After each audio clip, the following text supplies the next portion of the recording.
was mortified that my sister had to literally call me out and call me on the carpet and just tell me how raggedy I was being, and how irresponsible.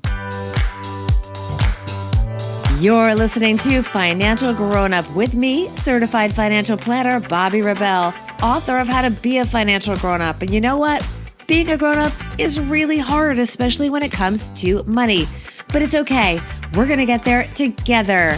I'm going to bring you one money story from a financial grown up, one lesson, and then my take on how you can make it your own. We got this. Hey friends, well, the only thing worse than having debt you can't pay back is having debt and just ignoring it. That will only make it worse. Actually, wait, there is one thing that is actually even worse, and that is, of course, owing money to family and trying to duck it. My guest is Lynnette Khalfani Cox, known as the Money Coach. She is also the force behind Money Coach University. And her sister's loan wasn't the only one she was hiding from. Let's just say there's a guy she wants to impress involved, cars get repossessed, and all kinds of chaos ensues. I can't believe she told us this story. This is definitely unbelievable. Here is Lynnette Khalfani Cox. Lynnette Khalfani Cox, welcome to the show. You are a financial grown-up. Hey, thank you so much for having me. Well, it's great to have you, especially because I am such a fan of yours. We've met through friends a couple of times at different events. And of course, you were a superstar at the last FinCon, which was fantastic. I am so looking forward to FinCon 2018. Orlando. Exactly. What is not to like about Florida? So Exactly. And I love the money story that you are going to share with us. You did a little bit of hide and seek in college. So you weren't always the superstar that you are now, to say the least. Yeah, that's putting it mildly. So the story I want to share is about the time that I hid in college, not just from one creditor, but actually from two. One of the creditors, surprisingly enough, was my sister, Cheryl. I have 5 sisters, and Cheryl's the oldest one. Never a good look there to hide from a family member that you owe, but also from my car lender. Here's kind of what happened with both situations. I was totally young and dumb when I was in college. Honestly, I didn't borrow wisely, but... What did you borrow for? What were these loans for? With my sister, I had my very first internship, a college internship with, I'll never forget, with WEAR TV in Pensacola, Florida. And my sister lived right nearby there at the time. And I was in school in Southern California. I went to University of California, Irvine for undergrad. I had this internship, but guess what? It didn't pay. They actually said, we'll give you a stipend at the end. So what happened was I asked my sister to borrow money in order to go out there to Florida to get a plane ticket from Southern Cal into Pensacola area. I had all the best of intentions, and I really did plan to pay her back. Well, what happens? I go back to Southern California after the internship. Then I don't. I just don't immediately pay her back. Life got in the way, my tuition and fees and books and supplies and everything else. Then, she called me. She was like, hey, and she left me a voicemail, and I didn't make a speedy beat to call her back. And then the next week she called me again, and then I didn't call her back. And boy, the third time she called me, did she let me have it. Ooh. She said, Lynnette, I don't want you to treat me like you would treat a Visa or a MasterCard accreditor. She said, you borrowed from family. I'm your sister and I love you, but you have to be financially responsible. Don't duck your obligations. And most importantly, don't duck me. She said, if you don't have the money, just say, I don't have it, or here, let me pay you back, a month from now, or let me work out a payment plan for you, and it was such a wake up call, Bobbi, I'll tell you, because I was so embarrassed. I was mortified, frankly. Then there was also this car loan. Oh yeah, there was the car loan. I had a 1987 Hyundai Excel. It was my very first car. Don't you know that car got repossessed? I only missed 2 payments. I don't know why they did that to me. Is that standard that they repossess so quickly? Is that the norm? Wait, or was it 3? But still, I mean, that's still pretty, that seems, I don't know. Did you talk to them and say, can you cut me some slack? Was there any dialogue or you just shut them down? Absolutely not. I was such a bonehead. Again, very quickly, here's what I did. I had a boyfriend at the time. Doesn't it always involve a guy? Uh-oh. Very nice, sweet guy. We were totally into each other. We're walking through the mall one time in Southern California. We go into a leather store. It was around the holidays. He sees this leather coat, this brown leather coat. I see him look at the tag at the end of the sleeve, on the arm of the coat. And he looks at it quickly and goes, ooh, and just like flips that tag back around as if, ooh, that's too expensive for my taste. And he just keeps walking. But what do I do? Young and dumb. I'm like, ooh, note to self. I see that he really liked the coat. I'm going to come back and buy it. So sure enough, I go back to the store. I spend like $500, which I have. And what was your car payment? Do you remember?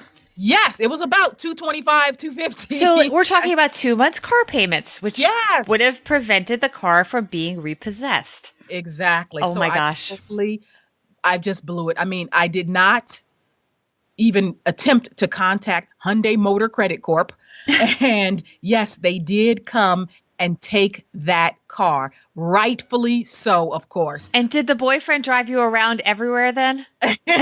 You know what? I learned an even bigger lesson because I had to fess up. One day I walked out of my apartment that I had. You would have thought I was Halle Berry. I was such an actress, okay? I was like, oh, where's my car? And he was like, oh my God, did somebody steal your car? Where's your car? You're wearing it. Yeah, Did he have the exactly. jacket on? Oh my gosh. So finally I fessed up. I was like, no, you know what, honey? Actually, I think my car got repossessed. And he was like, what? He was like, what do you mean? And I said, well, to be honest, I didn't pay my car note. He was like, what? He was so shocked. He looked at me. He said, well, how come if you didn't have the money for it, how come you just asked me? I would have given you the money. Oh my gosh. And he was a very sweet guy. And I said, no. And he knew that I was working at the time. I was a dispatcher for AAA at the time in college. He says, well, can I ask, what did you do with your money? And I was like, that brown leather coat I got you for Christmas? He was like, yeah. I said, I kind of spent he wouldn't spend his own money on that. Yeah. But he told me something, Bobby, again, that I never forgot. He said, Lynnette, I would have never want you to put yourself in the hole for me. It was a wake-up call. I mean, nobody who loves you is really going to want you to just, you don't have to spend to impress somebody. You don't have to buy someone's love. You don't have to try to, dig yourself in the hole, quote unquote, to make somebody else happy. It just doesn't work that way. What is the lesson for our listeners? What could you have done differently looking back with all of your wisdom now? Unquestionably, the biggest lesson that I got is that you can run, but you can't hide. And that literally, as much as you may try to duck your responsibilities, believe me, I tried to hide that Hyundai. Like I parked on the side, like not right in the front of my apartment complex.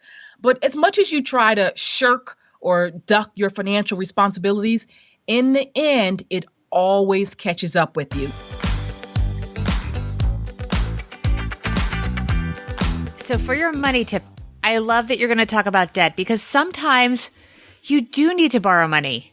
What my husband and I do before we borrow now, we first ask ourselves 3 questions. Question 1 is, can we afford to pay cash instead of borrowing? If the answer is no or not comfortably, then we say, is this something that's worth borrowing for? We love to travel, but is it worth just like, going into debt, putting it on a credit card? And really the answer is no for that. But the third question is, if you say, yes, it is worth borrowing for, what is the lowest cost source that we can tap to borrow and pay it off the debt? So when you do that, at least you're borrowing strategically, you're borrowing wisely, giving it some serious thought and consideration before you just sign on the dotted line. All right, before I let you go, let's talk about moneycoachuniversity.com. Well, I'm doing courses and I'm teaching people everything under the sun about money, about budgeting. I have a course on there, negotiating for women. I have a course about paying for college, credit courses, debt courses. So it's really teaching people the nuts and bolts about personal finances. And what I hope is an engaging way, and they get lessons. I give them homework assignments, and we kind of make it fun, but it's all video based. So, I write a lot. I've written 12 books, but everybody doesn't want to read a 200 or 250 page book. So watch a video instead and learn. You are prolific. Oh my gosh. I mean, 12 books, all these video courses. Amazing. Where can people find you? Well, my free financial advice site is askthemoneycoach.com. Ton of videos on there, 1,600 plus articles. You mentioned I've written 12 books. I'm super proud about that. And then the latest is moneycoachuniversity.com. So, and we're all on social media. Everything is just at The Money Coach. Facebook, Twitter, LinkedIn, YouTube, all that good stuff. Instagram too now. Instagram too, everything. I'm on the gram. I know. I don't know how you do it all. Thank you so much for joining us. This has been great. Thank you so much. Thank you, Bobby. This episode was a tough one. My friends, I truly hope you do not have an experience anything like Lynnette. Financial grown-up tip number 1, do not duck and cover. If you cannot pay a debt, find a way to work something out. No creditor wants to get zero paid back. They want to work with you. And you do not want them sending your case to a collection agency. No one wins there, and it will wreck your credit score. There is nothing more not grown up than just hoping if you ignore the debt, it will go away. It will not. Financial grown-up tip number 2, make a phone call to the person or business to whom you owe money. Even if you can, make an appointment and go in person. I say that because if you just email, there's no human touch. If they can sense your goodwill and your honesty and see you as a person, not a bill to be collected, it could make them want to help you more because you're a person, not a piece of paper. While you should be prepared to tell them what you can pay, in other words, do your math in advance and come prepared, before you actually offer anything, tell them your story and say, I want to work something out. I value your service and you do deserve to be paid, but can you help me out a little here? What can you do for me? And just give it a few minutes. Let them think about it. They may reduce the overall bill. They may propose some kind of payment plan that works for you better than you even would have proposed to them. Even if they don't, move forward, set up something, find a way to pay them something. If you are really tight, a small payment, even if they have to increase down the road.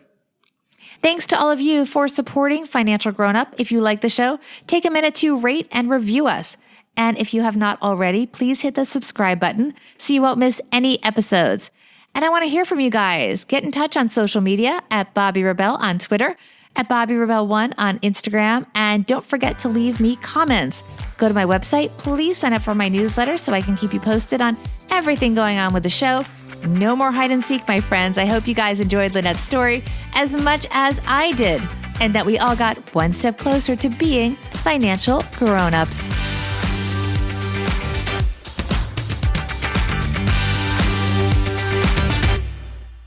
Financial Grown Up with Bobby Rebel is edited and produced by Steve Stewart and is a BRK Media production.